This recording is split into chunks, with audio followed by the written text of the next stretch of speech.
বিড়াল চলে আসছে।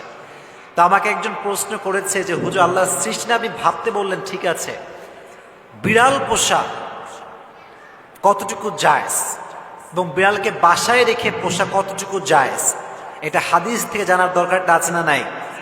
মাশাআল্লাহ। আজকে আমরা জানবো what does Islam say about petting cats. বিড়াল পোষা নিয়ে ইসলাম কি বলে, কোরআন কি বলে, জানার দরকারটা যুবক ভাইয়েরা আছে না নাই?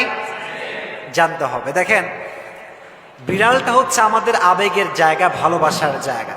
তবে একটা কথা মাথায় রাখবা, পুরুষরা কবুতরকে নারীদের চাইতে বেশি ভালোবাসে, আর নারীরা বিড়ালকে পুরুষের চাইতে বেশি ভালোবাসে।